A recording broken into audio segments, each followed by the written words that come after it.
Imagine a COPD patient who suddenly becomes drowsy. Why? Because excessive carbon dioxide accumulation causes hypercapnia and ultimately resulting in respiratory acidosis.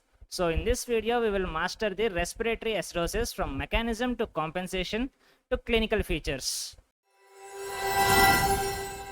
So first, what is respiratory acidosis? Let's focus on the highlighted section. Respiratory acidosis is an acid-base disorder caused by primary retention of the carbon dioxide, leading to increased carbonic acid levels in the blood. Remember, this is primarily a respiratory problem and not a metabolic one. Now let's understand the core mechanism. In respiratory acidosis, the ventilation becomes inadequate. This hypoventilation may occur due to lung diseases, airway obstruction, CNS depression, or neuromuscular weakness. When ventilation decreases, carbon dioxide cannot be expelled effectively. That means carbon dioxide retention happens. As the arterial carbon dioxide rises, it directly increases the carbonic acid concentration. Normally, the ratio of bicarbonate to carbonic acid is 20:1.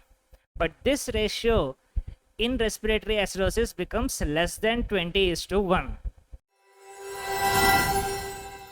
Now let's move to the causes. Acute respiratory acidosis develops suddenly before the kidneys get enough time to compensate. The common causes include bronchopneumonia, severe asthma or status asthmaticus, respiratory center depression, or drug overdose. In all these conditions, the carbon dioxide rises rapidly, causing a severe fall in the pH. Now compare that with the chronic respiratory acidosis. This develops slowly over days to weeks. The classic example is the COPD. In chronic cases, the kidneys get time to compensate. So, although carbon dioxide levels remain elevated, the fall in the pH is less severe compared to the acute respiratory acidosis. Now, the commonly asked Viva question is, why is pH less severely decreased in chronic respiratory acidosis? And the answer will be, it is because the renal compensation has already occurred. Now, coming to the buffering systems. Immediately after the carbon dioxide rises, the body activates the buffering systems. Hemoglobin and the intracellular proteins buffer the excess hydrogen ions. This buffering slightly increases the bicarbonate levels. So even before the kidneys respond, there is a small compensatory rise in the bicarbonate. Now coming to the most important compensation mechanism, that is the renal compensation. The kidneys try to restore the bicarbonate to carbonic acid ratio by two major mechanisms.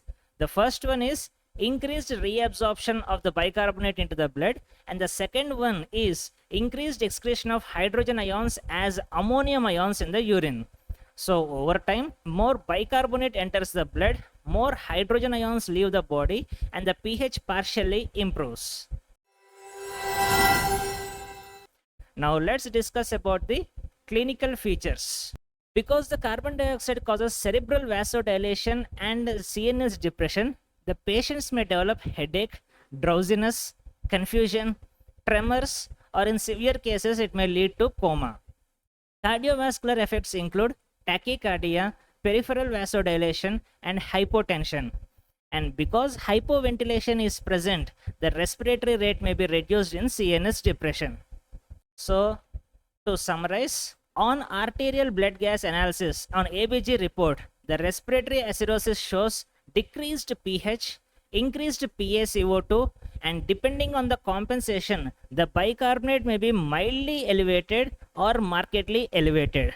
So whenever you see low pH, high PaCO2, think about respiratory acidosis. If you like the video, do subscribe to the channel and see you in the next one.